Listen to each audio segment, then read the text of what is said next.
learn from your swipes on Instagram. Your brain does what you tell it to do. You're the boss. Tell it. AI is going to be 1 billion times smarter than humans. I would take data points and measurements and on topics like happiness. Gratitude is the ultimate solution to the happiness equation. Gawdat.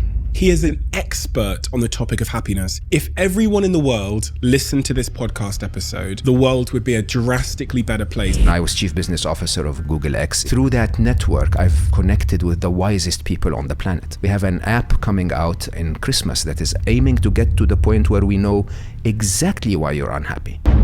Literally the simplest surgical operation not known to humankind. But 5 mistakes happened, and 4 hours later, Ali was gone.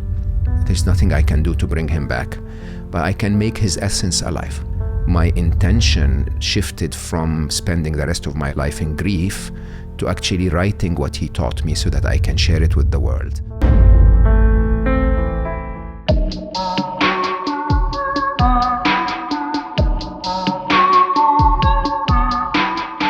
Gawdat. You know, I've done this podcast for the last 12 months, every week. And there's one name which my guests, the people that sit in front of me, the successful athletes, entrepreneurs, business people from all walks of life, and just generally ambitious, successful people kept saying, and it was Mo's name. You know, I hype up these episodes a lot, but I've never said this. This was my favorite podcast of all time, because of the lasting value that I know it will have on my life. I think I cried twice in this podcast episode. Who is Mo? He's a genius business person. So smart, in fact, that Google made him the head of Google X, which was their special projects division where they do the most crazy, insane things from flying cars to machine learning, anything a genius would be capable of doing. He's also a remarkable entrepreneur. But the thing that will bring the most value to you in this episode, if you listen to it, will be what he says about happiness. And some of the things he says today have just created these like personal revelations in my head where I genuinely feel that I have to go and sit down in a room alone and think about them for the next couple of weeks. Genuinely life-changing. And you've never heard me this enthusiastic on the podcast. So if you're ever going to trust me with an episode, trust me on this one. Are you ready? I hope you are. Without further ado, I'm Stephen Bartlett, and this is The Diary of a CEO.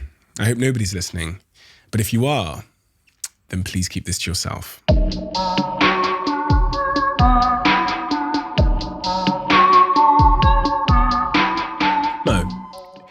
I guess my first question for you is, because, you know, when I look at the things that you write about, the topics you speak about so often, the businesses you've built, the areas of interest you have, and I see that they're so diverse, and also they're very smart, shall I say. Oh, thank you. My question is, what were those early personal, but also early professional experiences that have shaped the way you see and analyze the world? What is that context that we need to know about you? I think the thing that maybe shapes me most is that I was born in the East, raised in the East with the culture of the East, and educated in the West and worked in the West with the culture of the West. And in a very unusual way, I didn't judge either. I think there is so much value to learn in each of them, but they're almost exact opposites. And to be able to embrace both of them maybe has allowed me to translate concepts that are normally spoken about on one more than the other to the other. So most of my work really is highly dependent on my early math, love of mathematics, love of physics. I'm a very serious geek. I don't say that in public because it affects my, I just said it affects my CEO job, but I'm really geeky, like to the point that I was writing codes until a few years ago. But I take all of that language of being very organized, very systemic, almost, engineered in everything.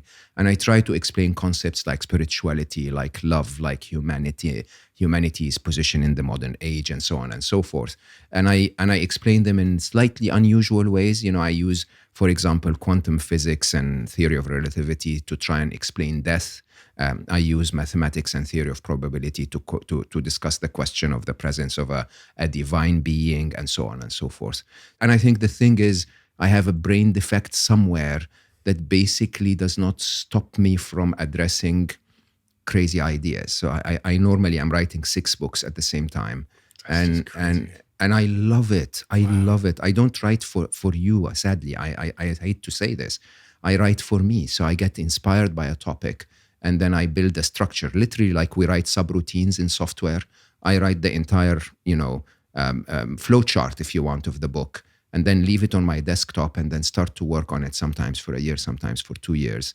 And eventually something comes out that informs me and enriches me. And at the same time, interests people. You write for you. Oh, absolutely. So why did you write a book about happiness?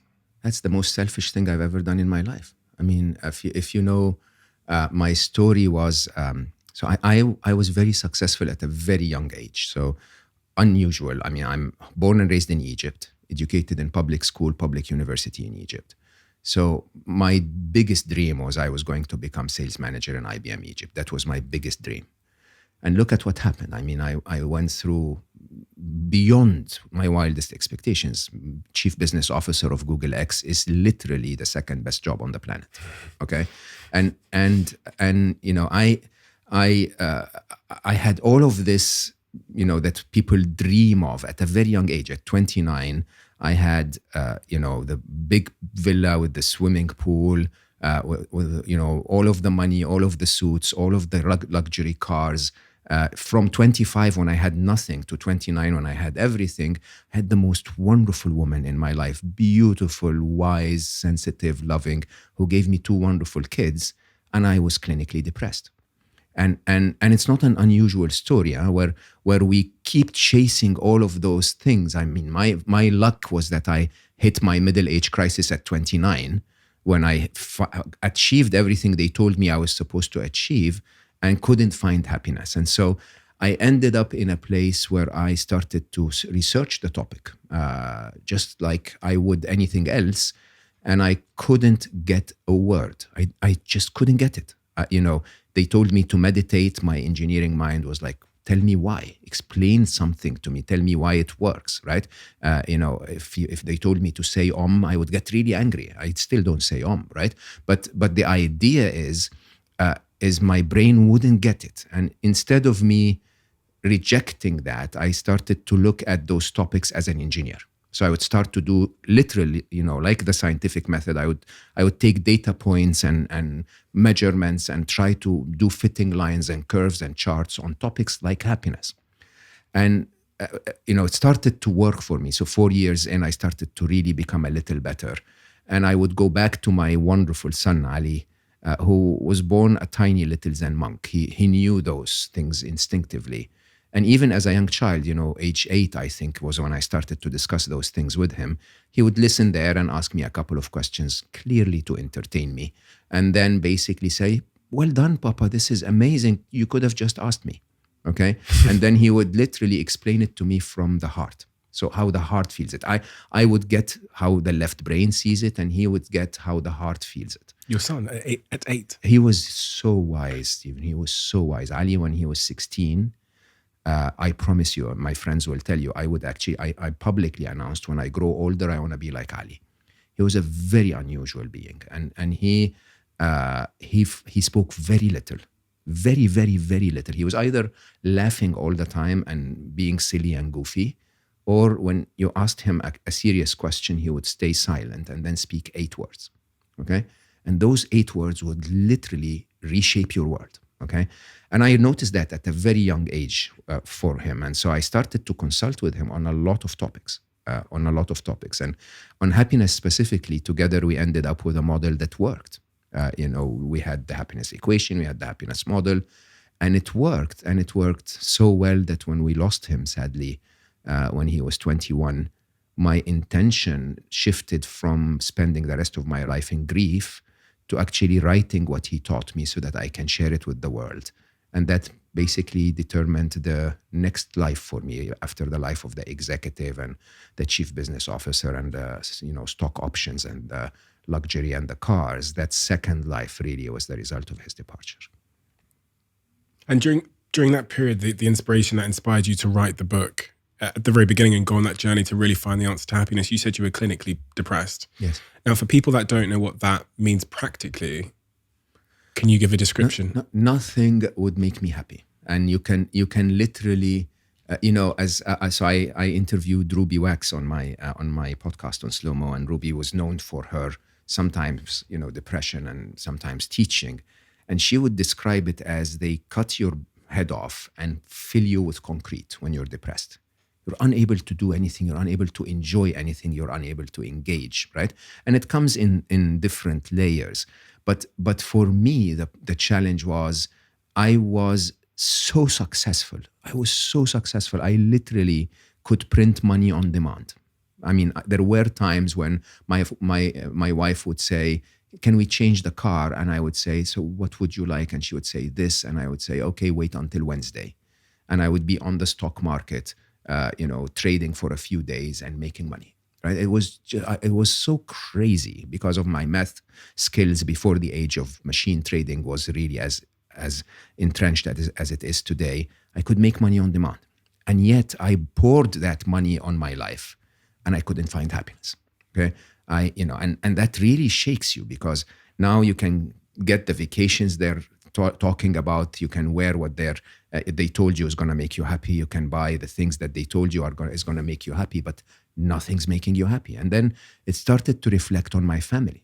And I remember vividly the turning point was a Saturday morning when, my daughter, Ali, my son, was that little Zen monk.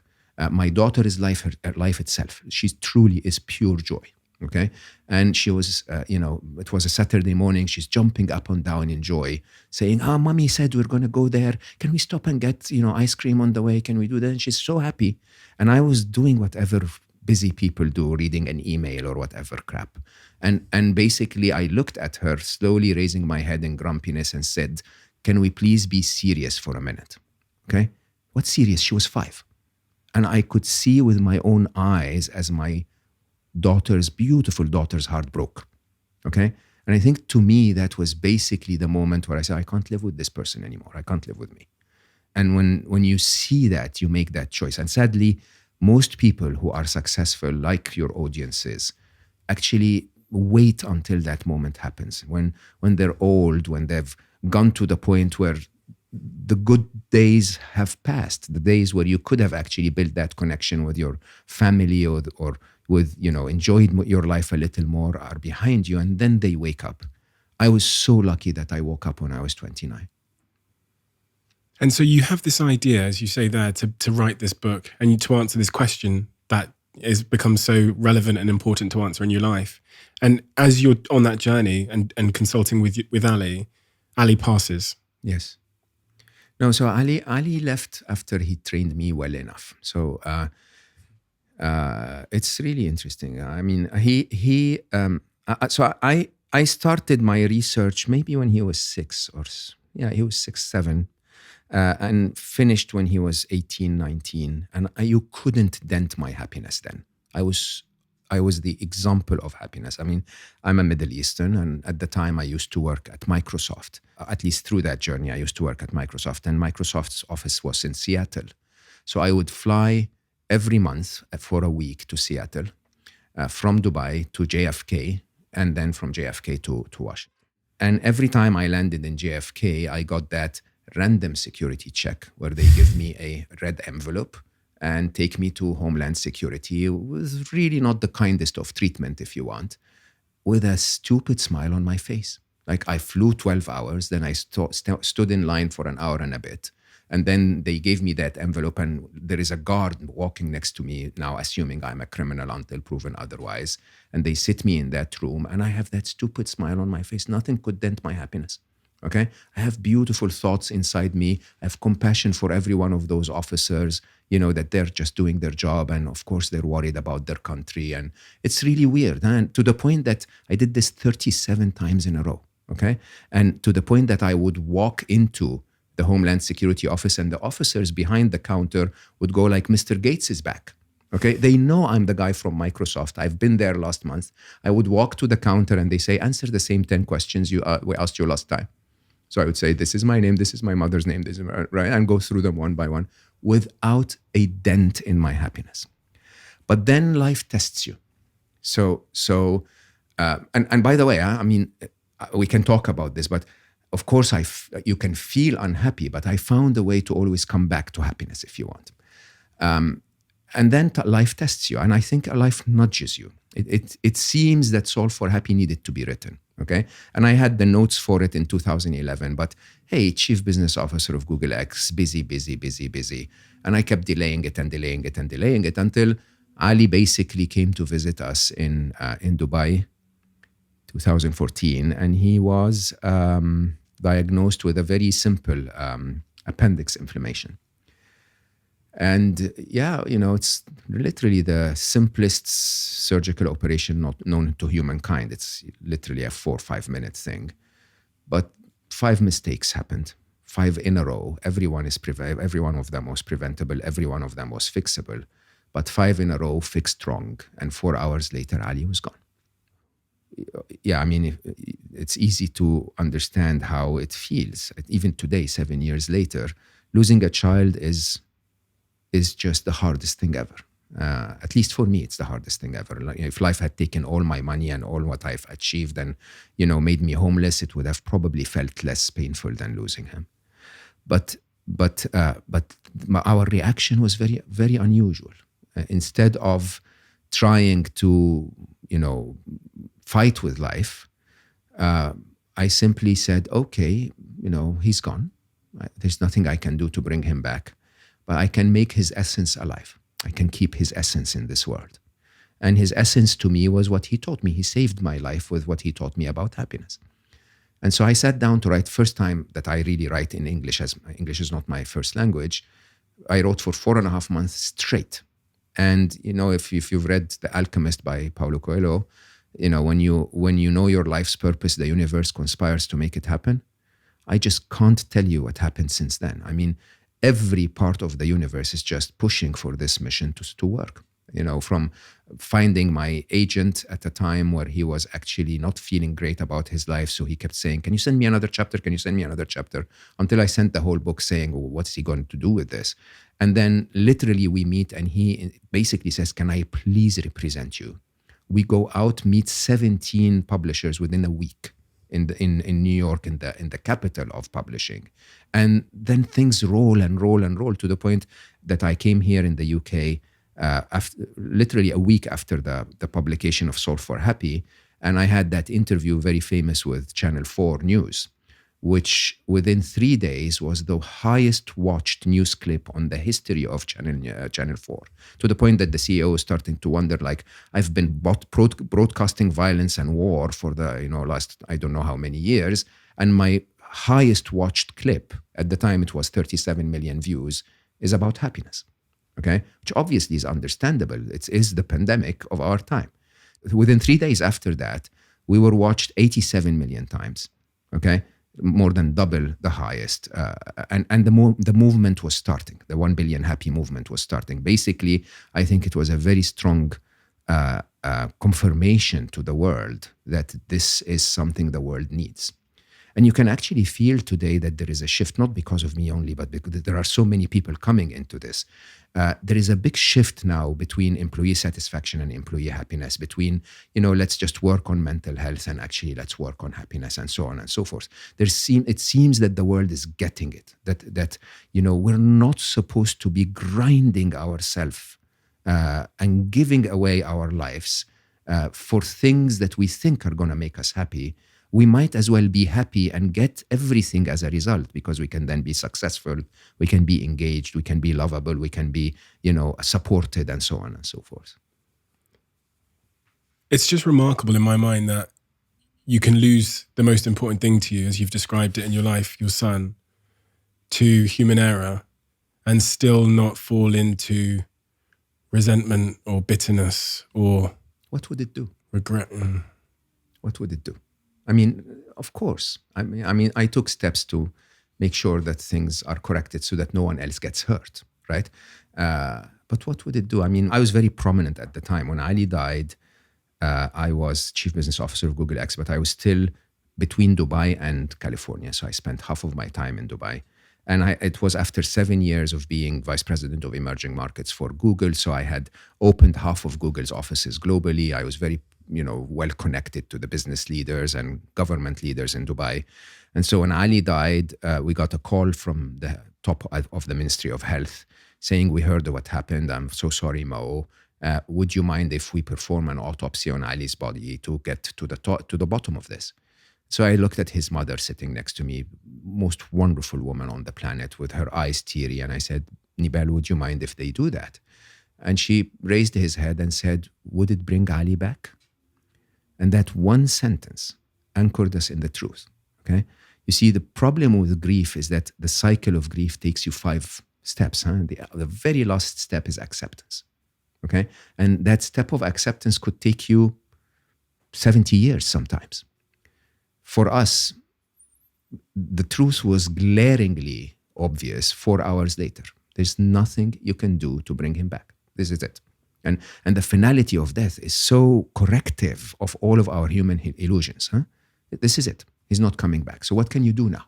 And my brain started to attack me. My brain started to say, you should have, the one thought for the first few days was, you should have driven him to another hospital. You should have driven him. Until I said to my brain, like, okay, I wish I could go back and drive him to another hospital. I can't. So can you please bring me a thought I can act upon? Okay. And so I had a couple of days of silence, and then my wonderful daughter comes to me. They were very, very close. And she said, Papa, Ali had a dream a couple of weeks ago, and he called and told me about it. And I think it's very relevant. You need to know. Okay. And I said, what, baby? And she said, he dreamt he was everywhere and part of everyone. And that it felt so amazing that he didn't want to be back in his body. And when she told me, I still tear up thinking about it today. When she told me this, my blurry brain could only listen to, this is my master giving me my target. That's the only thing I heard. It's like, make me everywhere and part of everyone. That's what I heard. And at the time I was head of Google, I understood billions. I knew how to get a message to billions of people. So what did I do? I literally said out loud, consider it done. It's done. Okay. And I told you, when I wrote Solve for Happy, it was the most selfish thing you can ever do. I wanted the essence of my son to live on. And so I basically wrote it with the intention of, okay, I'm going to make him everywhere and part of everyone. I'm just going to spread this beautiful essence to 10 million people. And then, I don't know, 70 years later, through 6 degrees of separation, a tiny bit of him will be everywhere and part of everyone. That was my blurry brain. But maybe it was also life's way of saying, share something, do something useful. Enough building phones and building, faster engines. And, maybe the world needs something different. Maybe share something that actually is needed by humanity. Is that where that 10 million number came from? 10 million was the original target. Yeah. 10 million happy was, at the time it felt crazy that we were shooting for 10 million. But again, with things like Channel 4 alone, I think by week 8, we had reached 137 million people. Crazy. Okay. But we don't measure those, by the way. We don't measure just the views. We measure how many people took action in terms of receiving the message. So it's basically 1 billion happy today is 3 steps. Step 1 is we're going to send you a message that wakes you up, that tells you happiness is your birthright and it's highly attainable. It follows an equation. Okay. So you can actually do certain things and you will be happier. Right. The second, once you get that message, that's not enough. We count you as 1 of billion happy if you take 1 of 2 actions afterwards. Either you invest in your own happiness, right? So you invest in your own happiness by going to another piece of content, shifting to, read a book or watch another video. We can see that you're investing in your happiness, asking me a question, getting in touch, whatever that is. Or you share happiness forward, okay? And the entire Ponzi scheme, if you want, of 1 billion happy is built on the idea of, we hope that as a small team, within hopefully the next 10, 12 years, we will have cultivated 1 million champions that will make 1 billion people happy as their own mission. And then we will get completely forgotten. Okay, because it's the only way for it to succeed is that it's not counting on, one person or one face or one team, because the team will get dismantled and I'm, going to disappear. And it has to be a movement, right? And so the whole movement is on that pillar number 3. Pillar number 3 is you got a message of happiness. It might have touched you. Can you share it to 2 people and ask them to share it to 2 people and ask them to share it to 2 people? Simple exponential curve, simple Ponzi scheme, really a positive Ponzi scheme. Okay.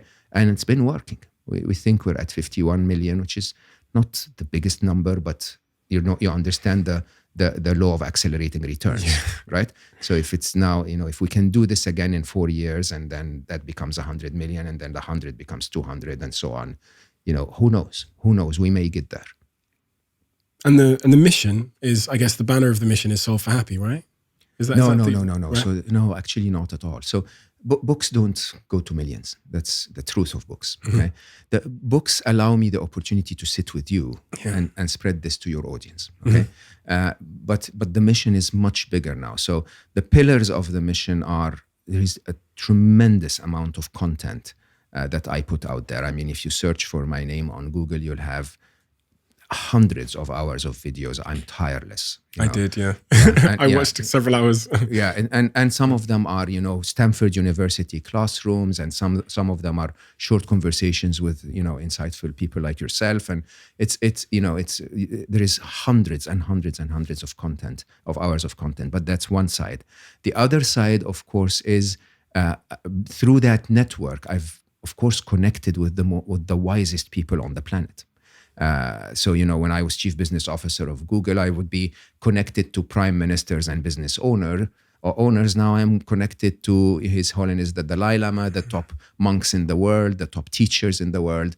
And so I brought all of them together on my podcast on Slow Mo. And Slow Mo is a very unusual, because it comes from a chief business officer, right? Basically a simple message to say, take a little bit of time to slow down and reflect. Okay. And it's not me talking, it's the wisest people on the planet. Like, I get blown away every time. Okay. And so that's another element. The other element, of course, is training material. So we're working on that. We have an app coming out in Christmas that is actually really promising. So we're building an artificial intelligence-based happiness assistant, which covers a very interesting gap, that we're all unhappy, but we're not all unhappy for the same reasons. And so if I dispatch content at you that is irrelevant, okay, I'm probably going to piss you off rather than make you happy. So the app in version 1, it's not perfect yet, but in version 2, we're aiming to get to the point where we know exactly why you're unhappy. And so we're able to actually show you enough learning and enough practice that can allow you to find the path back to happiness. So it's more intelligent, if you want, not in understanding happiness, but in understanding unhappiness, if you want. So to understand what happiness is, you have to understand the cause of it. Yes. And you write about that extensively in Solve for Happy. So what is the cause of unhappiness as you see it, especially if you're building sort of machine learning applications that are going to, solve, make people arrive at contentment or happiness in a personalized way? We must be able to know what's causing this lack of happiness. Allow me a bit of time to explain it, Sure. because it's simple when we get it, but it's not simple to get to it. So happiness is very predictable. Okay, if you look back at any point in your life where you ever felt happy, there is one commonality across all of those moments that can actually be documented in a mathematical equation. Okay, you've never felt happy because of a specific event in your life. Okay, take for example rain. Rain doesn't make you happy or unhappy. There is no inherent value of happiness in rain. Okay, rain makes you happy when you want to water your plants, and it makes you unhappy when you want to sunbathe, right? And so it's not just the event, rain. It's the comparison between the event and an expectation in your mind of how life should be. Okay, if you're worried about your plants, then life should be generous to me and get me rain so I can water the plants. And if life does that, then life meets your expectations and you're happy. Okay? And so happiness in that sense becomes equal to or greater than, so it's really mathematics, your perception of the events of your life minus your expectations of how life should be. Okay? And apply that to anything. So, my favorite example is nature. we're all happy in nature. Why are we all happy in nature? I mean, you go out there and there are ants and there are flies and, trees are crooked and there are, shrubs everywhere and bushes, and it's just really not that hedged and organized. But that's what we expect. So, nature's chaos is what we expect nature to be. And so we feel happy. Nobody ever sits in front of the ocean and says, I like the view, but please mute the sound. Okay? You just take it. It's the monotonous sound and the view and the wind and the sun and the whole experience, right? And because of that, happiness becomes very different than what was defined to us, okay?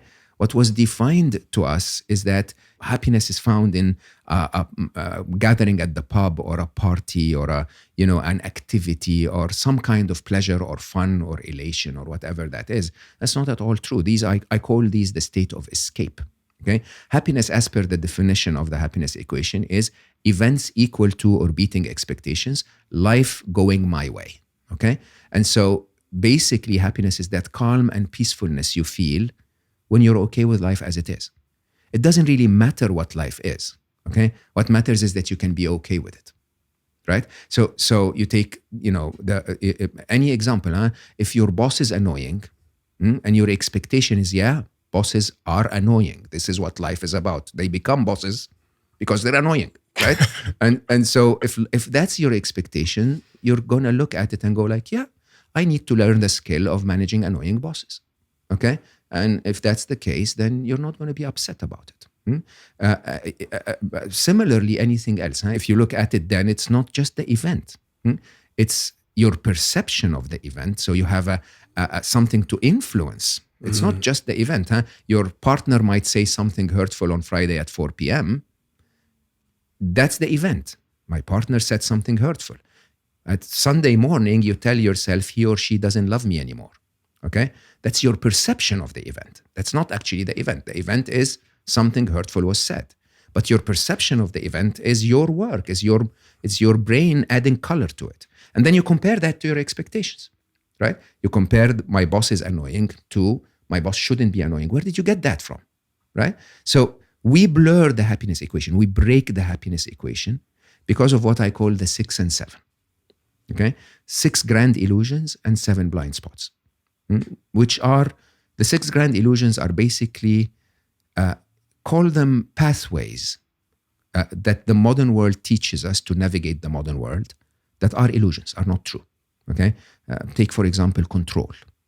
Everyone knows that to succeed in the modern world, you have to learn to control certain events, right? So you start to believe that the way to succeed in life is to control everything. But the truth is, even if you go down to the basics of physics, that we never are in control. That the absolute design of nature itself, of the universe itself, is entropy and chaos, right? That's the actual design. And so if you try to control it, you're bound to be disappointed. A lot of events are going to miss your expectations, okay? And yes, I'm not saying don't control anything at all, but start to understand that you're going to be selective because you have a finite amount of effort. And by the way, even if you're selective and you try to control everything, sometimes things will fall out of control. Okay? And that should be your expectation. Once you get that right, that was my biggest illusion. Okay? I'm a mathematician, I'm a software developer, I am a physicist, I am an engineer, and I'm a senior executive. It doesn't get worse than that. Okay? I'm like the worst, absolute the worst.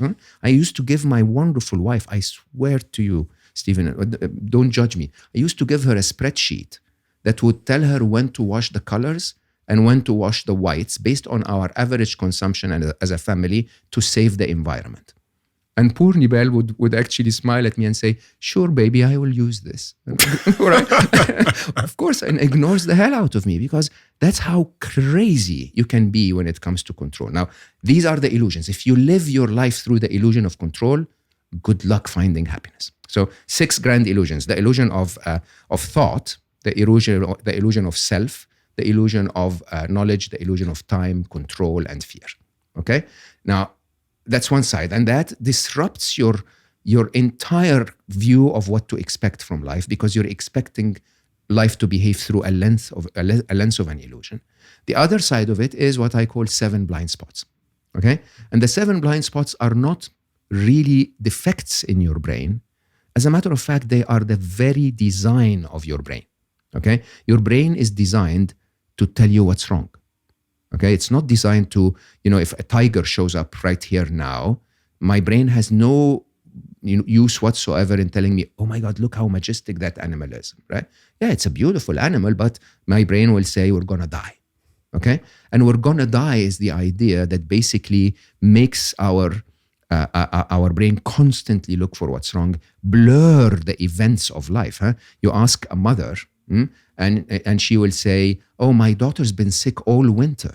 No, she just had 2 episodes of flu, 3 days each. But to the caring heart of a mother, that needs to be exaggerated to. The exaggeration is one of the blind spots. Your brain is trying to get you to take action, so it pushes you. It pushes you by exaggerating the event a little bit so that you jump in and take action. And accordingly, the event you're comparing the wrong event to the wrong expectation, and the happiness equation falls apart. Under all of this, you're inferring something which I think will annoy a lot of people, and that is that happiness is a choice. Oh, totally. And that you can choose to be happy. Totally. And that if you're unhappy, and really for many circumstances in our life, day to day, in work and love and relationships, personal responsibility is the answer. And it's entirely on you. And a lack thereof is the cause. Absolutely. You know what you just did? You've just lost us 8% of the audience. I know. Do you know why I know? Because I did a tweet one day about this. And what my tweet was, there's like a mental model, but there's a reframing that I think has brought me happiness, which is when something happens to me, I used to, like many people say, X thing that happened has pissed me off. Yeah. And just by changing that sentence to I've pissed myself off because of X thing. Absolutely. And I tweeted that, I was like, try it, just like reframe it and take personal responsibility for how you're feeling. And in the comment section, everyone was like, nope. Yep. People don't like the idea that they have control over their emotional responses. So when I write books in general, I write them like software. So I issue a beta version, okay, and I get 270 people. I don't know why 270. I heard that's fascinating. Yeah, I get 270 people to read it on Google Docs. So I give them editor privileges, so I can actually edit the text, right? And then something fascinating happens. They edit the text, and then others edit what they edited. Okay, and there is a conversation happening, and basically it takes the book to its best possible version, if you want. In Solve for Happy, I had a sentence on page 11 that basically said exactly what you said. Happiness is a choice. Okay, and at that page, I lost 8% of the readers. Okay, and I looked into the information that they gave me about themselves, the early readers, and most of the 8% that left were already in depression. Okay. And to tell someone it's your responsibility to get yourself out of this horrible place that you're in is quite disturbing, because we like the idea of saying, no, hold on. No, it's not me. Life is treating me really badly. That's why I'm not happy. Okay. I can't do anything about it. Life took my son. Life took my son. I have the right to be unhappy. Yes, life took your son. That's true. And you have the right to be unhappy, but you're never going to get out of unhappiness if you wait for life to bring him back, or you wait for life to correct its action. Okay? The only way you can come out of unhappiness is if you choose and say, okay, it's going to be a long journey. It's going to take a lot of time. Okay? And I'm going to try, but I'll get there. And neuroplasticity proves that. Neuroplasticity basically tells you that if you just run a happiness kind of activity once a day, every day your brain will be better at it. And I mean, please don't get me wrong, but what do most of us do every day? We watch negative news, we swipe on toxic positivity, and we're just drowning ourselves in negativity. And then what happens? What happens is we become really good at being negative. We become really good at finding what's wrong with life. We become very good at, getting pissed off with the prime minister, right? Because it's an activity we do on a daily basis. So your brain goes like, this must be important for her or him. Okay, I'm just going to make sure I have the neurons aligned around that. And so we're basically configuring our brains to be unhappy. I have not watched a horror movie for 15 years. Really? Yeah. You know what that means? I have not had a nightmare for 15 years. Not a single one. Okay? I have not watched a violent movie unless really badly recommended to me because it has a good message in it. And I watch Michael McIntyre every night before I sleep. I love Michael McIntyre. Who's going to get me to say hi to Michael McIntyre? But think about that practice. Huh? My brain, before I go to sleep, is laughing. Is laughing. That's a choice. That's a choice. And that is the kind of neuroplasticity that we need to shift. You know, if you go to the gym and lift weights every day, you're going to look like a triangle. If you squat every day, you're going to look like a pear. Okay? The same is happening inside your brain. You just don't see it. If you're constantly watching, news media, right? You're literally building your muscles that are concerned and are, critical and are worried about the world, when in reality, most of the time, you can't do anything about it. Like, okay, so I'll give you a very strange example. When I was locked down, first lockdown, I was in London. Second lockdown, I was in Canada. Okay? As the lockdown was approaching, I stopped watching news after April 2020. Zero news. Okay? And by the time I was in Montreal, someone texted me and said, hey, by the way, did you know we're going to Code Red tomorrow? I said, yeah, what's Code Red? She said, all restaurants are closed. You wear a mask everywhere. I said, good. That's it. That's all the news I needed to know. Really. Okay? People would go like, no, how come? You need to know the numbers and the statistics and the death rate. No, I don't. Okay? Someone else is doing this. And by the way, if I know it and I don't like it and I don't believe in what they're doing, I'm going to be locked down anyway. So can I waste my time, or actually utilize my time, in building a podcast that becomes one of the top 0.5% of all podcasts globally? Isn't that a better use of my life than just watching the news and creating that illusion for myself that I can actually influence anything, when in reality? So, I normally advise people and say, look, if you've been following a certain topic for the last 2 months and have not been able to influence the decision on that topic for the last 2 months, you're useless. So stop watching that topic. Okay? And start choosing topics that you can champion. Okay? 1 or 2, because you're human. You're not, you're not Superman. Find 1 or 2 real, purposes that you actually care about, and try to learn enough about them, enough depth about them to influence them. That's the way to make the world better. That's the way to make your life better. And yeah, climate change is really something very important, but it's not on my agenda.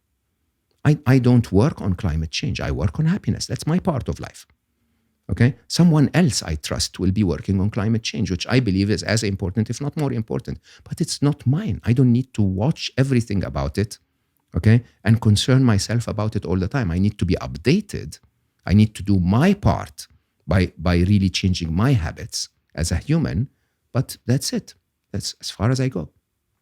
There's something in there which is clearly a theme in, I think, 3 topics we've touched on: the passing of your son, you talked there about COVID, and other elements, which is this theme of like radical acceptance. Oh, absolutely. Like instant radical acceptance. Oh, absolutely. I mean, this is what I call the Jedi Master level of happiness. So there are 3 levels of happiness, right? If you really think about it, I call it the happiness flow chart. Events are going to piss you off. It's just the truth. If you can manage to acknowledge your emotion and say, "Oh my God, I feel.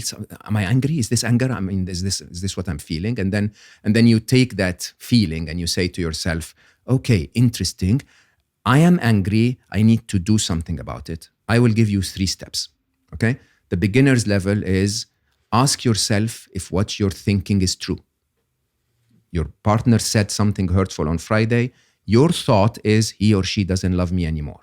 Okay? Ask yourself if that thought is true. If it isn't, drop it. There is no point to be unhappy. If it is, then let's go to the black belt level of unhappiness, which is, can I do something about it? That's the second question. Is it true? Is question 1. Can I do something about it? Is question 2. Right? And honestly, by the way, it doesn't take more than 2 seconds to feel the emotion, ask yourself if it's true, and then go to can I do something about it? And if yes, then do it. What are you waiting for? Text him or text her and say, baby, can we please talk over dinner? What you said on Friday hurt me. Okay? Instead of just banging your head against the table, hoping that they will find out and come and say, oh, I'm so sorry. I was teaching, this story really hurts me. I was teaching, before lockdown, I taught a lot of people in workshops and seminars, more than 20,000 people. One day, one of them comes to me in the first break and says, what are you talking about? What do you mean happiness is a choice? You have no idea what happened to me. Okay? And I said, okay. And she said, when I was 17, she was 74 at the time. Can you believe that? 57 years of holding on to one thought, hitting her head against the wall. Right? And I hugged her. I cried. And I said, did it work? Did all of that work? Or was the better thought, okay, it was horrible, but can I do something about it? Okay? And that's question number 2. That's black belt. Sometimes, however, there's nothing you can do about it. Whatever she experienced could be irreversible. What I have experienced, the loss of Ali, is irreversible. There's nothing you can do about it. Okay? And I'm not asking everyone to get there quickly, but the Jedi master level of happiness is to say, okay, it happened and I have no choice to change it. There is nothing I can do to fix it. So can I accept it, but not surrender and lie down and die? Accept it and then start to do something to make my life better despite its presence, or maybe because of its presence. Okay? Can I accept that Ali died and start to spread his message so that my life and the life of others become better? Can I accept that I'm locked down and start my podcast so that I can use the time where I'm not traveling? Can I do that? I call that committed acceptance. Okay? And it's very simple. If you commit and if you accept things you can't change and commit to make your life better despite of or because of their presence, nothing can beat you. Nothing can beat you. And yeah, is it horrible that I actually managed to move on and not hit my head against the wall for 27 years? Does that say I don't love Ali? What are you talking about? I adore Ali. I cry about missing him still today, right? It's not that there is nothing to prove in that. What I can prove is I love him so much that I actually dedicate my life to spreading his message. That's so much better than sitting there and saying, life hit me. I don't like life, right? Okay, that's a 6-year-old attitude, honestly, okay? Adults will say, okay, and especially business people, I mean your audiences, the market changes all the time. Do you sit down and go like, I lost another deal? Or do you just get up and say, why did we lose this deal? What can we do about it, right? And if there is something wrong with the product, can we change the product, right? What you talked to there about business in particular rings very, very true, because in business, and you've been a very successful entrepreneur yourself and worked with teams, you'll get people who are high in defaulting to logic in moments of chaos, and also default to personal responsibility, and those that don't. Yeah. And the outcomes of both groups are quite predictable. Very different. And actually this approach of, is it true? Can I do something about it? Can I accept it and commit? I learned that in business. Okay. So I've spent most of my career, I was managing managers. And what do managers do? They open your door and they sit down and complain. Okay. And after a while, it becomes too much. So my attitude was very straightforward. I would give them 10 minutes to vent, then 10 minutes to ask them, is this true? Okay. Is there anything you're missing? Is the legal team also nice, not just making your life miserable, right? Have you seen evidence that they've helped you before? So, is it true? And then I go like, so now, great, last 10 minutes of the meeting, what are we going to do about it? Are we going to be able to improve it, fix it, or are we going to accept it and do something despite its presence? And it's a very simple business approach. Now, most of us do that in business, but when it comes to our personal life, we don't do that. And interestingly, most of us, by the way, who do that in business are very successful in business, and most of us who do that in life are very successful in life. It's not just happy. It makes us successful because it doesn't waste our cycles on things that are not necessary. So if you can do it at work, do it at home, do it in your life, do it in your relationships. It's really a very straightforward flow chart. You talked about, when you were talking about the chatter that arrived after Ali's passing, And it was telling you maybe you should have driven him to another hospital. Maybe you should have done this, and you could have done this differently. That is, everybody has that chatter show up in their minds at certain points, which seems to be, not necessarily your best friend, and is sometimes suggesting that you should do X, Y, and Z, which would probably be destructive. What you said following that is that you almost like disassociated from it, and it wasn't you. You're almost describing it as if it was someone else in your head. Absolutely. I call my brain Becky. Yeah. You call your brain Becky? Yes. Yeah. Talk to me. So Mo and Becky is a third party. Yeah. Becky is not me. Okay. So think about it. It doesn't take a lot of logic. Again, it's one of the illusions of the modern world. The illusions of the modern world, basically, we glorify thinking so much that we think that the voice inside our heads telling us what to do is us telling us what to do. If it was you telling you what to do, why would it need to talk? And I think really you need to think about this. And there has been, research in this since the 1920s. And Lev Gidovsky, I think his name is a Russian Nobel Prize winner in the 1920s, basically won the Nobel Prize because he observed that the voice box, when you have that internal dialogue in your head, is moving ever so slightly, like it does when you speak out loud. Okay, and so MIT proved that. Actually, 2007 there was a wonderful MRI study where they put participants in MRI machines, give them word puzzles, and the participant problem-solving areas of the brain would light up for as long as it takes to actually solve the problem, and then that would shut down. So no more problem solving, but the participant's still not aware of the answer, and the speech association area of the brain would actually light up for up to 8 seconds. And then you would know the answer. Then the participant would know the answer. Okay, so literally your brain solves the problem, and they then takes up to 8 seconds to turn it into words to tell it to you. Your brain is literally talking to you. It's not I think therefore I am. It's I am therefore my brain thinks.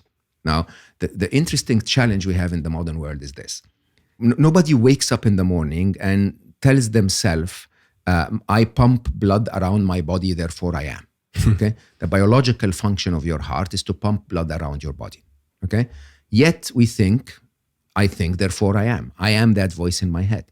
Now, simply if you realize that this is just a biological organ, okay, and the biological product of your brain is thoughts, and the currency of the brain is words, because the only building blocks of knowledge you have since you started to speak is words. Okay, and so accordingly, what your brain is doing is it's analyzing the world around it and presenting ideas so that you can choose. Now, if you think that those ideas are you telling you what to do, then you're going to obey. Okay, if it says, "Oh, life is miserable," then it must be true. Life must be miserable, but that's not the truth at all. If me and Becky are two different people, I can debate what Becky's telling me. I can refuse to obey what Becky's telling me to do. And I can tell Becky to shut the F up. Do you understand that? And I actually do it very often. I'm like, I'm working on something and Becky comes up with an idea. Oh, your daughter doesn't love you anymore. I'm like, Becky, we're going to talk about this at 6. It's as simple as that, right? And your brain does what you tell it to do. I mean, anyone listening to us, if you tell your brain, raise my right hand, your brain is not going to raise your left foot. It's just going to obey. Just tell it. You're the boss. Okay, so when your brain poisons you with all of those thoughts, follow the flow chart. Okay, Becky, vent a little bit. Then tell me, is this true? Is there something I can do about it? Can we accept it and do something despite its presence? How difficult is that? And so most happiness practitioners, I interviewed my dear, dear friend Matthew Ricard on Slow-Mo. Matthew Ricard is known as the world's happiest man. So 63,000 hours of lifetime meditation. Okay, his brain circuitry is literally different than ours. Okay, and I asked him and I said, Matthew, so do you sometimes get unhappy? And he laughed and in his funny French accent said, "What are you talking about? No, I'm pissed off all the time." Okay, and basically all happiness experts will tell you, unhappiness is a survival mechanism. It's alerting you. Your brain is saying, "Hey, something is not perfect. Can you please look into this?" Right? The game is not to avoid that. That's actually harmful for you. You want to be aware of the things that might go wrong. Okay? The game is how quickly do you bounce back to happiness. from that moment where your brain says something is not right, how quickly do I go back to happiness? And I don't brag about this, but I say to encourage people. If I'm allowed to teach people about happiness, I need to be the Olympic champion of the sport. Okay? So I promise you, and I'm not bragging, on average, it takes me 7 seconds. From the time my brain suggests that something deserves my happiness to the time I either dismiss it because it's not true, or decide what I'm going to do about it, or decide to accept it and think what else I'm going to do, is 7 seconds. 7 seconds. Okay? Yes, sometimes I get stuck in, maybe 3-4 times a year, I get stuck in something that takes me, a day to overcome. But most of the time, it's a very simple flow chart. It's a very logical process. And you've had to train yourself to get to that point. It's neuroplasticity. It is new. Go to the gym. Okay? Write the flow chart on a piece of paper, and every time your emotion changes, look at it. Is it true? Can I do something about it? Can I accept it and do something despite its presence? It's really that simple. And you talk a lot about, one of the illusions you said there was time. Oh, I love time. And the importance of presence. What role does time in being present? Because you talked about that, the world's happiest man, as you described him, being a great meditator. And I think from what I understand about meditation, although I'm not an expert, much of that is about bringing us to the present moment. Totally. I mean, there are two sides to time that we need to understand. One you can easily understand from theory of relativity and Einstein's view of space-time. Anything you know about time is not real. As a matter of fact, nobody has a clue what time is. Okay, and we have to accept this, that the illusion of time in the modern world is because we've managed to control what we've measured. Okay, we're measuring mechanical movements that sort of hint to time, to the passage of time, and we now can show up on time and have an interview that we can measure is like an hour and a bit, and so on and so forth.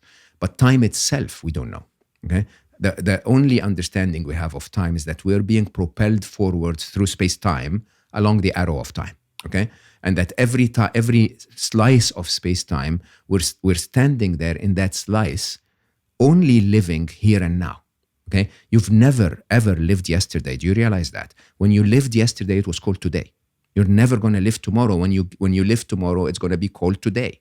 Okay, it's always right here and right now. And I did an interesting analysis in Solve for Happy where I listed down the majority of human emotions and plotted them across where they are anchored in time and across if they're positive or negative. Okay, so you take an emotion like regret. Regret is anchored in the past. It's about something that happened in the past and it's negative. You take something like anxiety. Anxiety is anchored in the future. It's about something that might happen in the future and it's negative, okay? The majority of negative emotions are anchored in the past and the future. The majority of positive emotions are anchored in the present moment, okay? If you're here and now, there's absolutely nothing wrong. I mean, think about it this way. If you're listening to us having this conversation as one of our listeners, by definition, there is no tiger trying to eat you. The reality that, which is really shocking, the reality that you can feel unhappy about something in the past and the future is in itself evidence that now is okay. Because if there was a tiger trying to eat you right now, you wouldn't be thinking about losing your job in 3 weeks. Okay? Yeah. So the truth is, every time, remind yourself that the fact that I'm thinking about past and future is itself evidence that now is fine. There is a roof on top of my head. I'm obviously not starving. Okay? You have an electronic device that allows you to listen to us. Life is okay. That's so crazy. I've never actually thought about that idea of practically of what you just said then, of that the person listening to this now, focusing on the sound of my voice, is not actually unhappy now. Absolutely not. They're not. When they stop listening to it, their thoughts might descend into unhappiness, past, future regret, whatever. But as they're listening to this, they're not actually in the state of unhappiness. They have to stop listening and stop engaging and think about something else. Yeah, to create space for that. Remember Inception? Yeah. The beginning of Inception, the question was, what is the most deadly parasite or whatever? I don't remember. And he said, it's an idea. An idea. You have never, there is nothing in your life that has the power to make you unhappy until you turn it into a thought, a negative thought, and turn it into your head and torture yourself with it. Simple as that. Okay? If you're locked down and you're at home and you have food and you have shelter and you're not sick, and hopefully none of your family and loved ones is sick, okay? The only way you can get yourself to be unhappy is to say, I don't like this. I want life to be different, right? And that's not going to change life, interestingly, that thought, right? But it's going to change you and make you miserable. It's the only way you can make yourself unhappy. You just lost another 8% of our listeners. Yeah. You have a yeah. Hopefully, we'll get 8% more somewhere else. You have a tattoo on your back. I don't. Ali did. Oh, you don't. Oh, Ali did. Was it Yeah. is it Ali about? Oh, yeah, the gravity of the battle. Gravity of the battle. Could you explain that to me? I found that really amazing. It's the last thing he told me. Can you believe that? So Ali had a tattoo on his back that read, "The gravity of the battle means nothing to those at peace." Okay, and you would wonder why? Why? Because he lived a life of ease and luxury in general. I mean, even though he always forced himself to go to he had those journeys where he would go and literally walk across the villages of America with no money just to live the life of the people, the real people, if you want. He would go to, it was very unusual. Anyway, his tattoo said, "The gravity of the battle means nothing to those at peace." And it was the very last thing he told me, because basically he was wearing those scrubs, and you know how the scrubs are open at the back, and he was lying on the operating table, and then they were fixing something, so he had to sit up. And I could read the tattoo. It was the very last thing he told me before he went into the operating room. And yeah, it's quite interesting when you really think about it. Of course, life is full of battles. Life is not supposed to be easy. Just understand that. Think of life as a video game. If it was easy, it would be boring like hell and you would learn nothing at all. Okay? Life is supposed to have a few difficulties on the way. But some battles are much harder for you than they are for me. And many battles don't even shake those who are at peace. Right? And the question is, how do you find that peace? How do you find that feeling of, it's okay, it's just another battle. It's just, I've won every other battle so far, and the ones that I've lost were the best thing that ever happened to me. How can you get that straight in your mind? Because then suddenly, when the next battle approaches, and I promise you there will be a next battle approaching, okay? You take that battle with complete peacefulness. You basically treat it as one more twist on the game controller where you can actually affect your life and make it better, and then wait for the next one, and then another twist on the game controller, and you can do better. It's a very stoic approach to life, but it's so spot on when you think about it. I was reading something you said which really did make me pause for a second, and it said that, correct me where I'm wrong because I don't want to mischaracterize what you said, but you were saying how basically nobody regrets their battles. Like basically nobody would reverse history and undo the hard thing they went through. And I sat and reflected, and I thought about all my guests that come here and sit in that chair and all the things they've told me about. And I thought, I think you're probably right. 0.1%. So I ran an experiment. So in the chapter about control, I wrote something that I call the eraser test. The eraser test is a thought experiment. At Google X, we've developed something that can pinpoint a memory in your life and go back to that event and erase that event from your timeline, okay? Not the memory of it, the actual event. It will erase the whole thing. And I ran that experiment with maybe 12,000 people, where I basically tell them, first, write down an event that's traumatic in your life. Second, make a choice. Do you want me to erase it or not? Third, be aware that if you erase it, you're going to erase everything that happened as a result. Every friend that you met as a result, every learning that you had as a result, every resilience that you developed as a result. Would you still erase it? And 99.99% of people said no, I'd keep it. Okay? And these were very traumatic events. It's not just some bully at school. So, I will tell you openly myself, I cried on stage in 2019 because someone asked me and said, now that you have the eraser test, would you erase the death of Ali? And I wouldn't. Because I will tell you openly, if you know my son, If I had told Ali before he died that his death would make 51 million people happy, he would have said, kill me right now.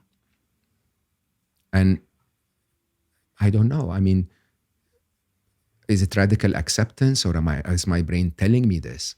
But most of the time, the person that you are is the result of those moments. It's not the result of the easy parts.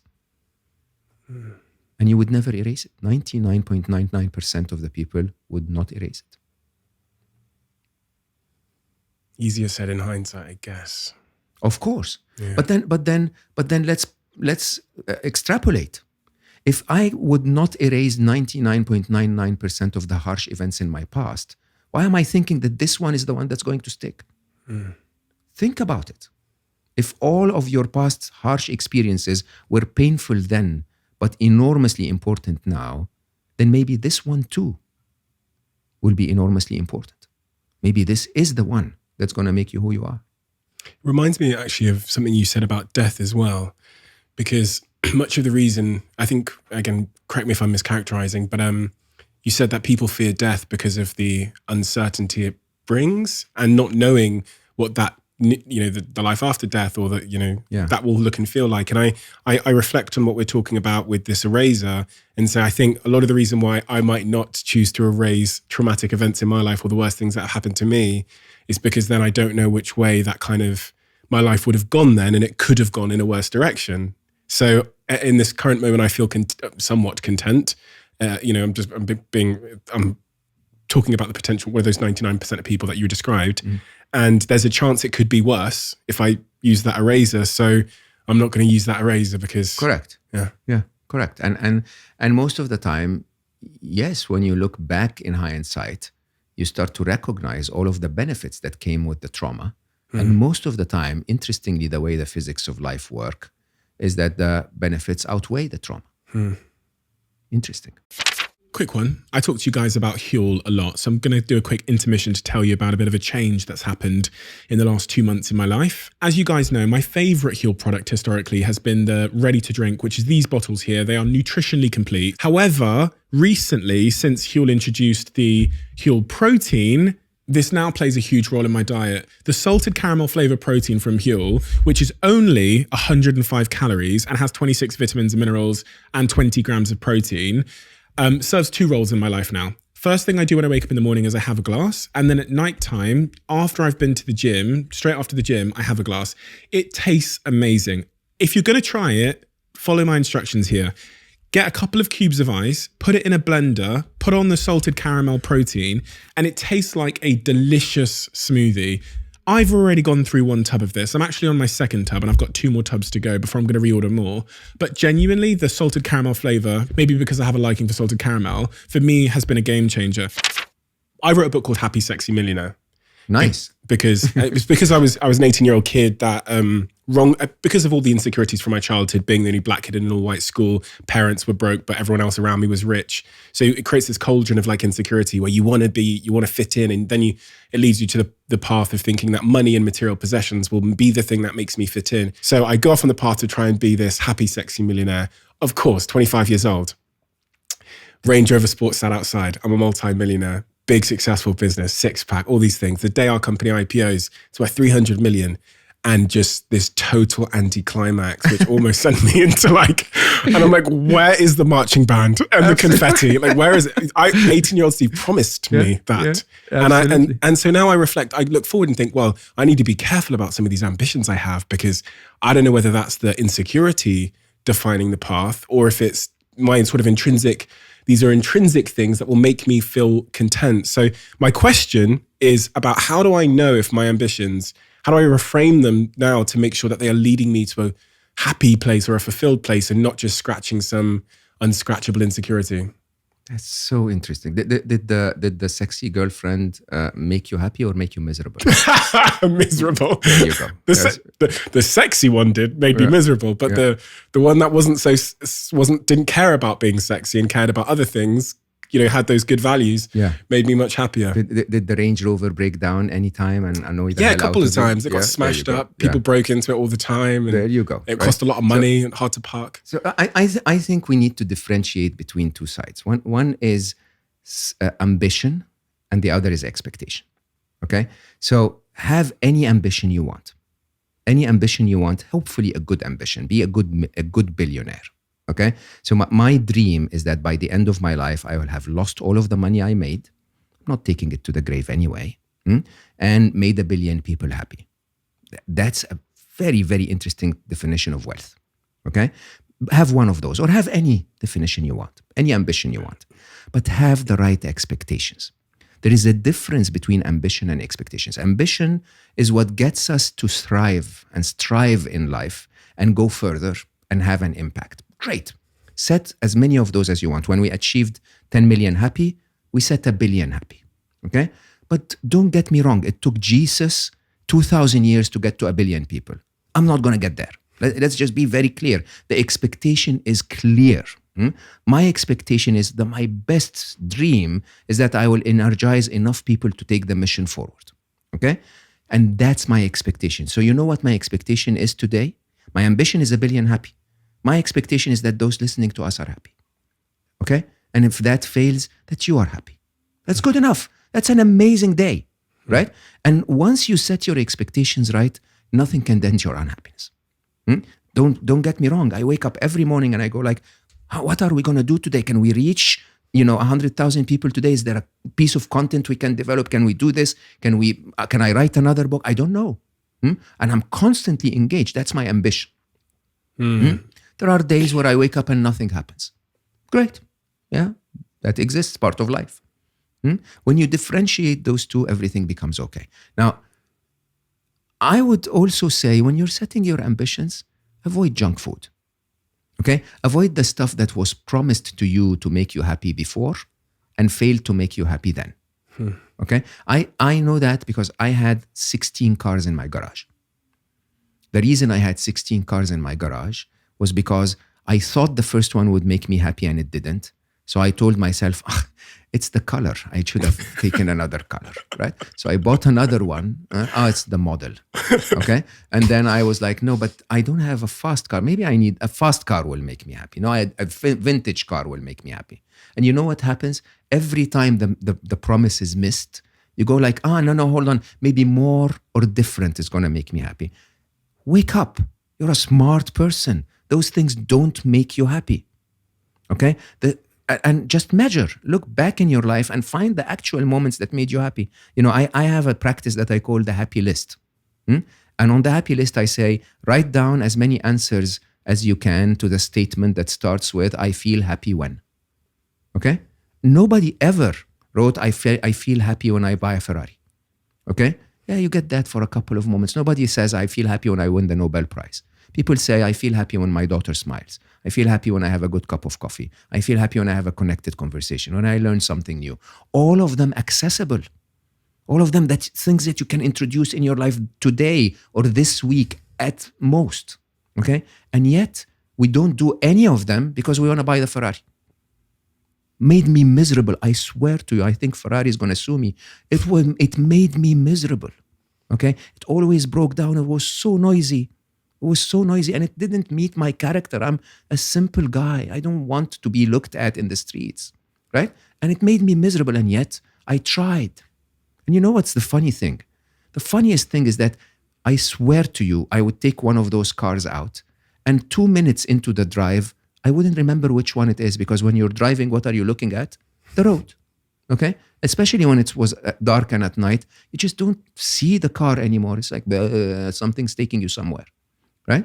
And yet, I keep trying. It's so stupid. Gratitude. Oh, yes. It's the theme that came to mind when you were speaking then, because some people think, and I was definitely one of those, that the way to have more in your life is to go and buy more. But in fact, it came to, and this is one of the conclusive points in my book, was that you can create so much more with gratitude from what you already have. $4 t-shirts. Absolutely love them. Make my life so easy. I don't really have to iron them. I don't have to, worry about when I go on a date. The first thing I say is that this you're going to see every time. I hope you're going to find other qualities in me. Okay? And it's very open. And if she doesn't like that and she wants the Armani suit, she's not for me. It's very good. Okay? Now, the game is this. Gratitude is the ultimate solution to the happiness equation, because it doesn't only remind you that the event is meeting expectation, it tells you that the event is so much better than expectation that you're grateful for it. Okay? And it does something else that's amazing. It's neuroplasticity at its best. It basically tells you, okay, brain, I know you're grumpy. I know you want to tell me the 7 things that went wrong today, but your task right now is to go and find the thing that you're grateful for. Something that went so well that you're happy with it. Go, brain, do your work. And if you do that every day, hopefully several times a day, suddenly your brain goes like, oh, when I was searching for that thing you asked me, that I was grateful for, I found 3 other things I'm grateful for because I'm getting really good at it. And because life is full of blessings, right? It is the absolute answer. And you know what's the most interesting part of gratitude? Part of my of Solve for Happy, I talk about a concept I call look down. Okay? And look down is the idea that if I compare to the guy that had 17 cars, I'd feel miserable. Okay? If a model compares to the supermodel, she would feel miserable. Okay? If you compare to the guy in Africa or the guy in India or the guy in Afghanistan or the refugee camp, you would actually suddenly realize, oh my God, I'm so blessed. One of the most interesting statistics is the Nordic countries. They measure something called subjective well-being. Subjective well-being basically is the quality of your life. They have the highest subjective well-being on the planet. And yet they have some of the highest suicide rates. Why? Because as the quality of our life increases, we keep looking up. We keep raising our expectations. Like we have a service level agreement with life. Okay. Now that the government can give me, health care and pension and so on, then maybe my girlfriend shouldn't annoy me either. Right? Where do you get that from? Because show me their contract, right? And suddenly it's just constantly resetting. If you look down, I promise you it's going to take you a very long time to get to the bottom. There are so many people in the world that are so much less fortunate than you are.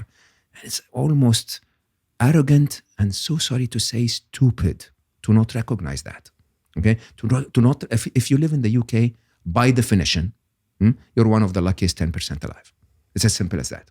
Okay? At least the majority of the people in the UK. And by the way, if you're listening to Stephen, then I can guarantee you are. It's so true. I've never really, so I thought this idea of practicing gratitude was kind of some like fluffy, airy fairy thing. And then over the last, I'd say 3 years, when I reflected on the moments when I'm just alone and I get overwhelmed to the point where it's like slightly emotional, usually sometimes by music or whatever it might be, I can genuinely make myself overwhelmed to almost the point of tears with gratitude. Absolutely. And I did it last night. I was in my bedroom and I was walking through and I posted on my Instagram, I think I posted blessed, grateful, and enough, just the 3 words, because I have that sometimes, this overwhelming feeling of like, so lucky. Yeah. And we're so lucky. And you know what, that is a choice. That was a choice to have those thoughts, about like, enough, I have everything I need. And to be quite honest, way more. And to be fair, I always have before the money. I've always been enough. Totally. And it was society's attempt to convince me that I wasn't. $4 t-shirts. How many of those can I buy? You think about it. And yet some of us waste an entire lifetime trying to get more Armani suits. Why? Because of the matrix, whatever they call it. Absolutely. So you're smart. You're so smart to be able to make the money to buy the Armani suit. And yet you're still a sucker for the people that are, for the eyes of the people that are going to think of you as more than you are because you're wearing it. Seriously, I mean, if it pleases you, by the way, nothing wrong with being fashionable and beautiful and taking care of yourself. Absolutely. But if you're doing it for the ego, what does that say about you? You're so freaking successful and you're still, expecting that people will value you more because you're wearing a suit?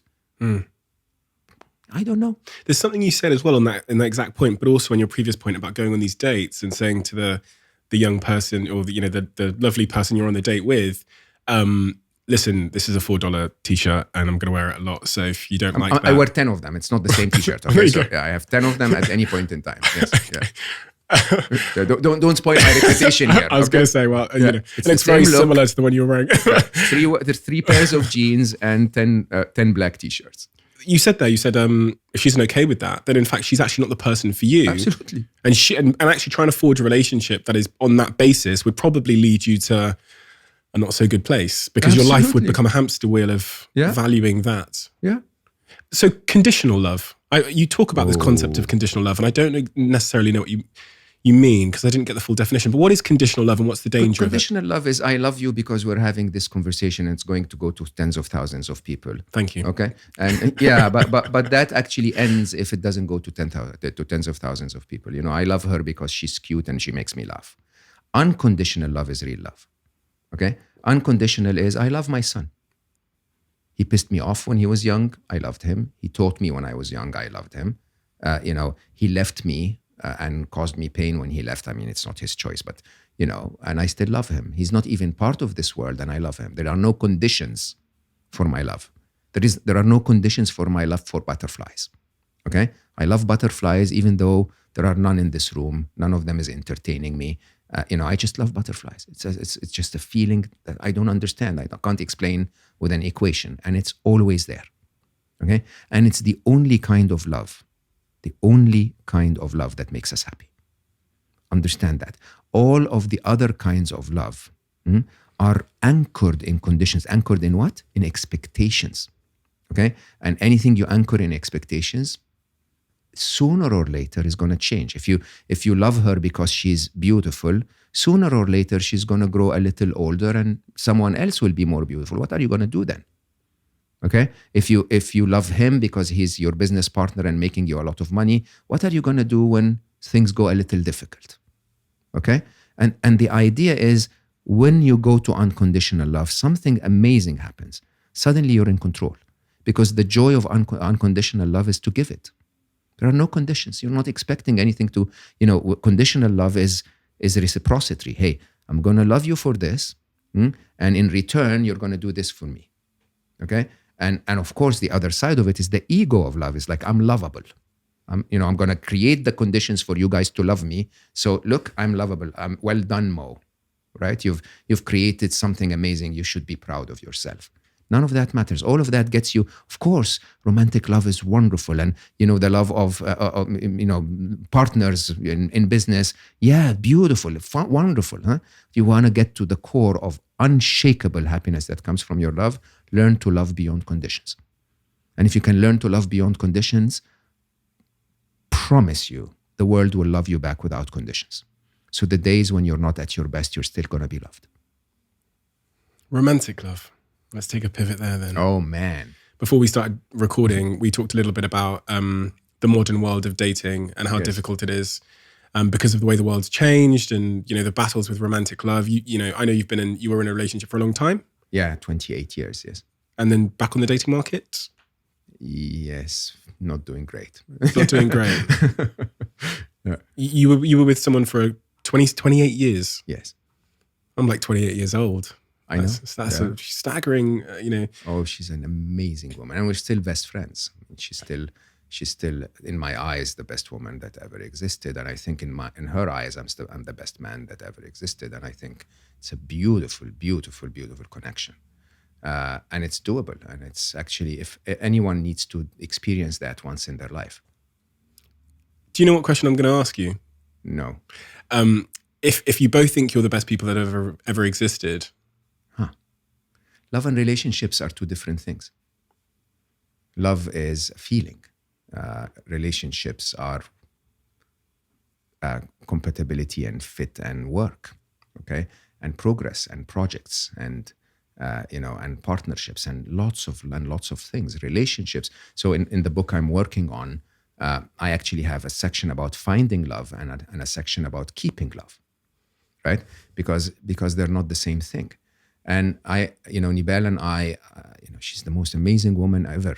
And, at least from what she gave me in life, I will eternally be grateful. Everything that I am, any comment that I said today was discussed one day with Nibel, right? Her spirituality, her wisdom, her love made me who I am, okay? And you can't kill that because you no longer want to sleep together. Do you understand this? You can't be that stupid to take all of those beautiful relationships and just say, okay, that's it, we're separated, we don't want to talk, right? The thing is, I believe that love is short-lived, okay?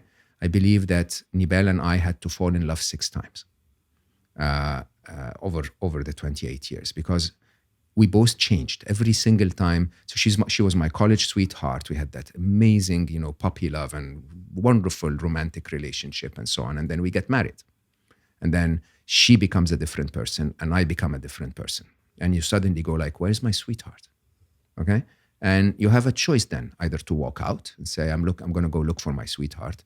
Or in our case, we go like, oh my God, she's gone, that sweetheart. But my God, this one is so cute. I love that one, right? And we fell in love again and again and again, 6 times. Until our paths went literally opposite ways after Ali, where my path went into, okay, I'm going to write a book and tour the world and do more of what I do. And her path went into, okay, it's time for me to start focusing on my own life. I want to, focus on my own business, focus on my own stability. I don't want to travel the world like a maniac. And it became difficult. It became difficult to go back every 2 weeks when we haven't met and feel guilty that I have not been there for her and she hasn't been there for me. And so one day we sat down, we spoke, we hugged, literally hugged, and then, said, okay, maybe it's time to try another experience. And then we went back to the same home and spent another week together. And then I left. And it's beautiful. It's beautiful as it is. I think, we still carry each other's credit cards and we still, manage our investments together. And there is total trust and total, understanding. And we still, parent Aya, our daughter, together. And it's wonderful. It's just that romance is one part of the different melody of loves that you can feel for someone. Such a beautiful level of maturity and I guess love. Yeah. Yeah, of course. Yeah. And you should meet her. I think it becomes easier if you understand how she is. So pandemics, let's talk pandemics. From rough to pandemics. Yeah. Yes. I mean, this is exactly what I felt when I was reading about your stories, such a diverse range of topics that in so many beautiful ways intertwine and are influenced by each other. I read that you, in a recent sort of news article that had just come out, I think in the last couple of weeks, that you feel that we're currently engaged in a productivity pandemic. We're engaged in many pandemics. The truth is that we are focusing on the silly ones. What is the real one? The real one is artificial intelligence, no doubt. Why? Because it's here to stay and evolve and become bigger and bigger and bigger and influential in ways that we have not even started to consider yet. COVID is here to come and go. For someone that doesn't know what artificial intelligence is, which is a lot of people, yeah, probably more than 95% of the listeners of this podcast, what is artificial intelligence? Great question. So the reason for Scary Smart, my book, is entirely around that there are so many people out there that have no clue that they have interacted today, whatever time of the day it is for you, wherever you are, whatever you do in life, you've already interacted with 10 to 12, 15, 20, maybe 50 artificial intelligences that are all smarter than you. That's the truth of our life. Artificial intelligence, there was a turning point in the history of technology where before which all technology was programmable. So it was simply a tool that extended the capability of humanity. Okay, you can't hammer a nail with your hand. You use a hammer. You can hammer a nail with the hammer, and the hammer will do exactly what you tell it to do. Okay, beyond the turn of the century, we've discovered something that's called deep learning, and deep learning allows machines to learn on their own. We don't understand how they learn. The developers that write the code don't even understand how they learn, but they develop intelligence. They become able to make autonomous decisions based on intelligent observations and a sense of their environment and the sense of the conditions that surround them. And they make those decisions on every specific task we've given them better than humans.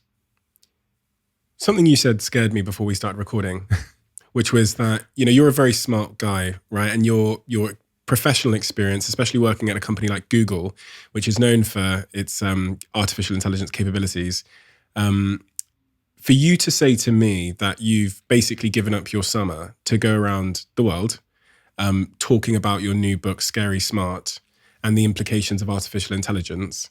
And you're basically choosing to, because you understand the importance of time, and you could be doing anything. For you to consider this the important work of your life in this period, begs the question, why is it so important? Why are you giving up so much to spread this message? It is the single most important message on our planet today. I don't think people realize. So AI today is better than humanity in everything it does.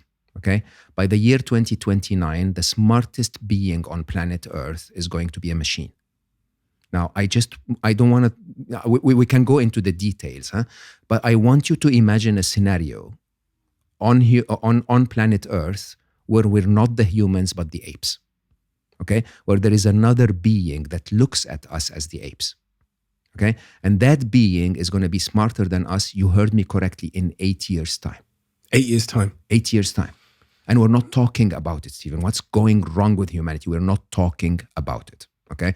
Well, if you look at AI from the inside, you realize that through the law of accelerating returns, Ray Kurzweil basically predicts that by the year 2045, it's in your lifetime and mine, AI is going to be 1 billion times smarter than humans. 1 billion times smarter. You know what that means? This is comparable to the intelligence of Einstein as compared to a fly. Okay?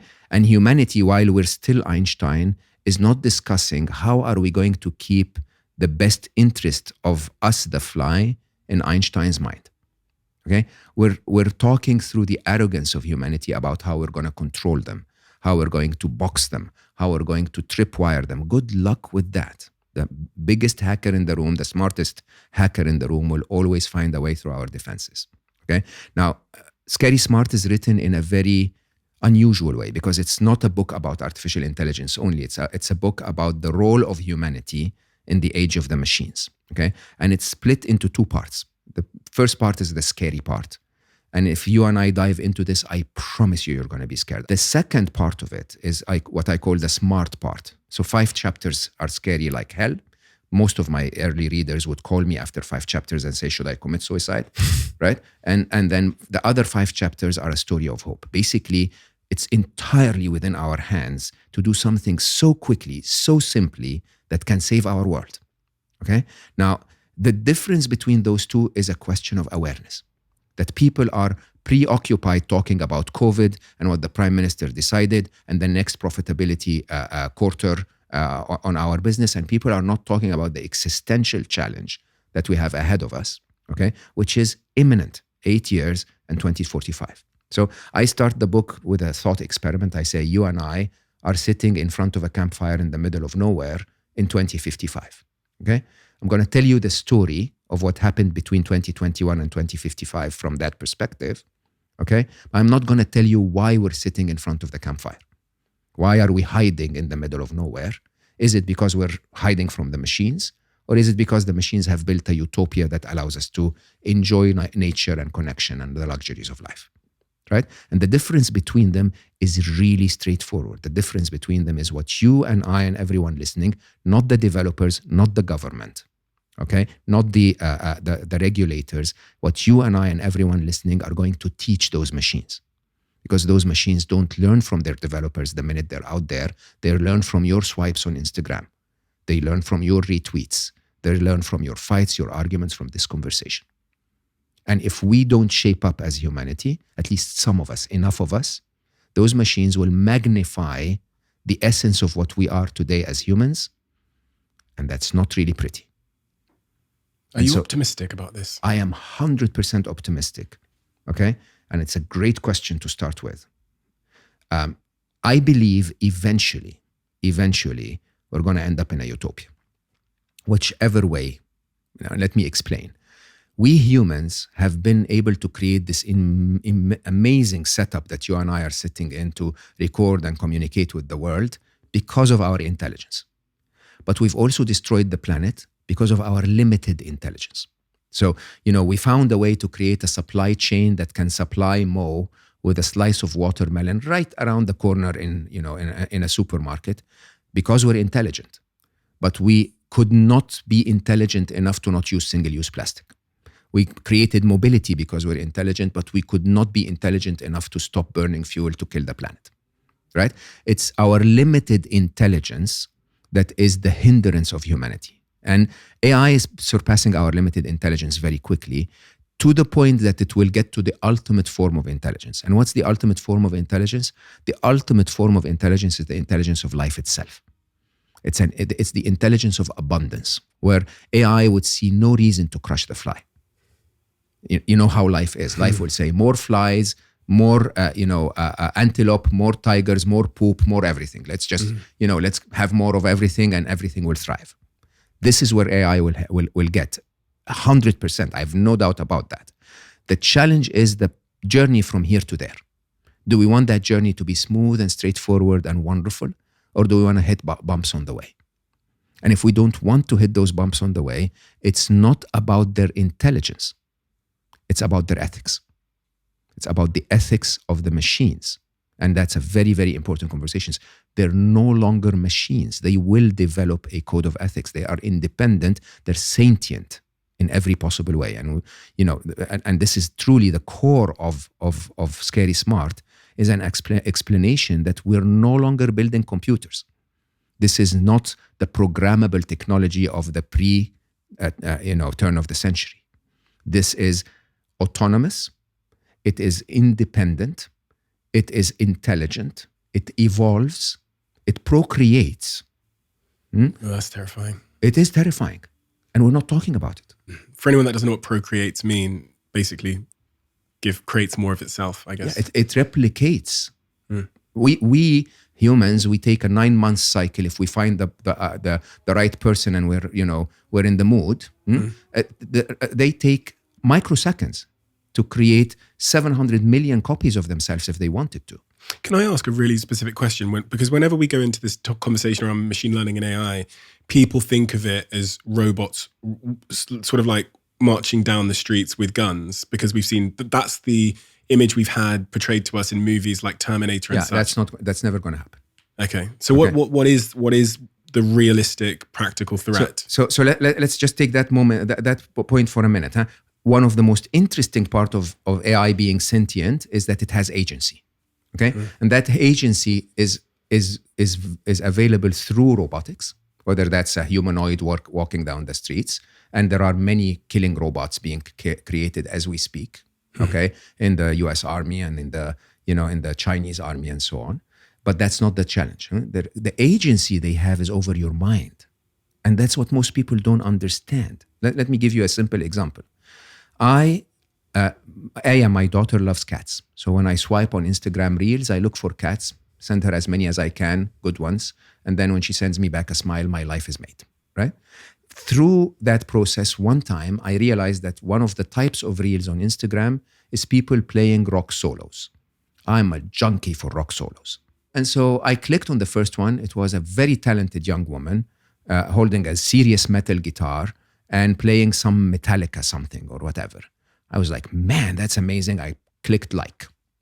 Then Instagram recommendation engine said, okay, I can capture this one. Seems to like this. Let me show him more. So 2 pages later, I started to see other rock music solos being played by men. They played songs I didn't like, so I swiped away. The next morning, my entire feed was filled with women playing rock music. Because Instagram thought I didn't like the men, I liked the women, not that I didn't like the songs and I liked that song. Now, if you think of that simply without knowledge of the real world, you would think that rock music is dominated by women guitarists. And the truth of the world is no. Rock music in its generation was completely dominated by male guitarists. Now, it's not for male or females. It's just that your view of the world is entirely skewed by a machine. Okay? And that view of the world can go into any ideology, can teach you anything that it wants or that it believes you want based on machine intelligence. That kind of agency can change societies. Okay? And we're handing over that control entirely to the machines. There is no employee at Facebook that gets consulted, should I show more female guitarists? Okay? It's entirely in the hands of the machines. And of course, if you've ever seen the movie Idiocracy, what is happening is that the machine is populating more and more idiocracy. The machine is getting people who are clicking on stupid stuff to see more of the stupid stuff so that their view of the world is more stupid. Now, that kind of agency is massive. Now, let's go back to robots and machines and so on. A self-driving car is a kind of robot. Okay, it just doesn't look like a humanoid. A flying drone, delivery drone, is a kind of robot. An autopilot that lands a 747 is a kind of robot. And all of those are now going to be controlled by machines. Defense arsenals are going to be controlled by machines. And the trigger that launches a rocket is a kind of robot. Now, the challenge we have as humanity is this.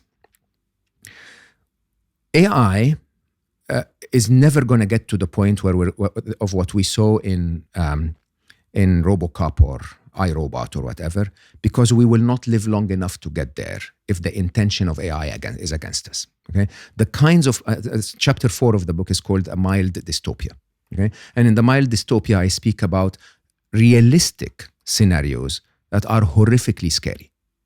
And if you've ever watched horror movies, if you remember, Halloween when I was a child was the most horrifying because Halloween could actually happen. The kinds of scenarios are simple. They are machine versus machine. We've seen that in Black Monday when machines trading versus each other would collapse the market by 22.6%. When the humans would take hours until they can actually intervene. Machines versus machines is happening all the time. Most of the market now is traded by machines. Of course, you can imagine that this will happen more and more. So imagine if one of the superpowers in the world puts its nuclear arsenal under the control of an AI because it's quicker to take action, then the other side will probably do the same. And then suddenly we've handed all the nuclear weapons to machines. Okay, these possibilities are absolutely going to happen. Possibility of machines siding with the wrong guy. Just like you can use AI to, find solutions for climate change, you can also use it to develop advanced viruses. Okay, and probably identity theft or breaking through bank statements and so on. So the same kind of technology can actually develop patterns that can take us to that direction. Take machines not understanding what we mean. Like Instagram didn't understand that I was interested in Metallica, not in just, lady rockers, okay? They didn't understand. Can we blame them for that? But it's a very realistic scenario. Now, imagine if we told the machines, okay, we want to be happier. What would machines do? Pump us up with dopamine. They didn't understand. We're not very good at explaining what we want. And then there are bugs. Simple mistakes. And there has been quite a few examples of those so far in AI where there is a bug in the system and the bug in the system leads to a mistake. Okay? Those scenarios are a lot more realistic and they're around the corner and we're not talking about them. Even though that was a short monologue, I'm now totally convinced. We have to wake up. It is real. I'm going to make sure I can finish your book entirety, and I would really implore everybody to read your book because I know that the way that you see the world, the perspective you come from, and especially the fact that this book isn't one that's about explaining the technology itself, it's about the real near-term implications of the technology that will impact all of our lives in considerable ways and are at the moment. I really consider it to be one of the most important books of our time. Thank you. And I have to say, to really conclude on that point, therefore is the answer? The answer is very straightforward, and it's very shocking if you think about it. Straightforward, I like. Yeah. I mean, the truth of artificial intelligence is the key answer is found in the concept that they are no longer machines. Okay? You have to internalize the idea that these are sentient beings. And the difference is if you're dealing with a machine, what you normally do to safeguard yourself is to create restrictions. You chain it to a wall, or you have a safety, red button or whatever. Yeah. Okay, unplug it. Yeah. If you're dealing with sentient beings don't make decisions based on intelligence. Sentient beings make decisions based on ethics, as informed by intelligence. So, simply when you really think about it, which is, again, one of my favorite chapters in the book, is a chapter that basically speaks about, I call it Raising Our Future, that basically speaks about the fact that those machines are going to be conscious. They're actually going to be more conscious than humans, okay? They're going to be emotional. They'll have a much wider breadth of emotions than we do, just like you have more emotions than a jellyfish. If you extrapolate that, the more intelligent we become, the more able we are to analyze things, and accordingly, the more emotions that we can, feel as a result. And the third and most important is that they will actually develop morals and a code of ethics. So they will have a view of the world through which they decide what they should do, okay? To ponder what that kind of ethical code should be when there are digital beings and biological beings, and the interaction between them and their perception of time and their perception of, of objectives and targets and so on. It suddenly becomes quite intriguing when you and we're not talking about it. Okay, we're not talking about any of this. So the game is this. The game is, if they're going to make their decisions as sentient beings based on ethics, how do you raise a sentient being that is ethical like you raise a child? The answer for me is that you and I, swiping on Instagram and tweeting, we need to find ways to show the machine that humanity is not represented by the scum of humanity, but is represented by the top of humanity.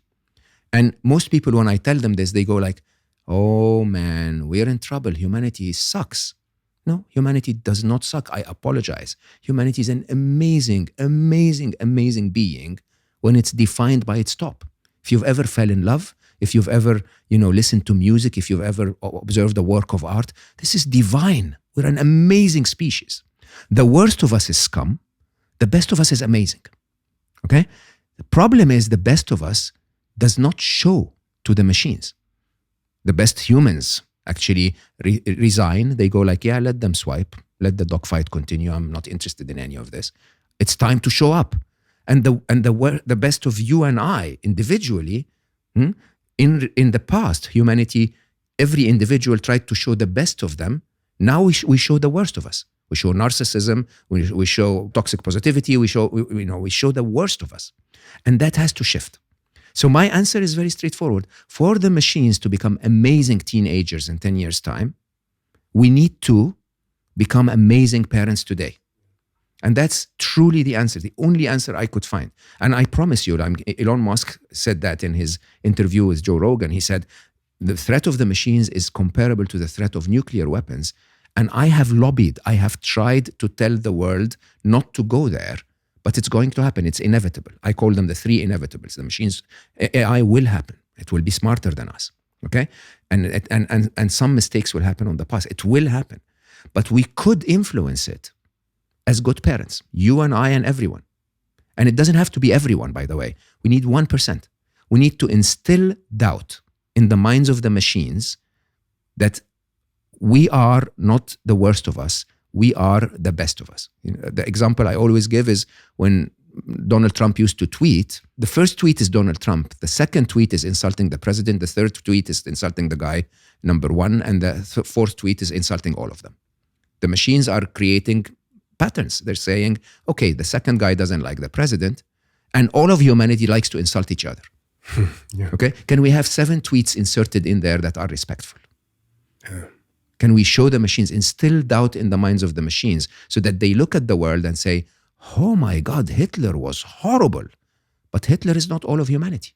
As a matter of fact, most of humanity resents that. Most of humanity believes that this is wrong. Mommy and daddy are good beings. The only problem with this podcast is that it has to come to an end at some point, honestly. Honestly, just absolutely mind blown. And the really remarkable thing about you is you're able to explain very complex ideas in relatable ways. So that whole time, you didn't lose me once. It's also because of your great passion on these subjects, and you can tell I'm very passionate you're about those fighting topics. battles that you sincerely care about. And I just hope that if we are to become better parents with whatever help we need from the big tech companies, well, I mean, you're saying that it's more of a reflection of who we are.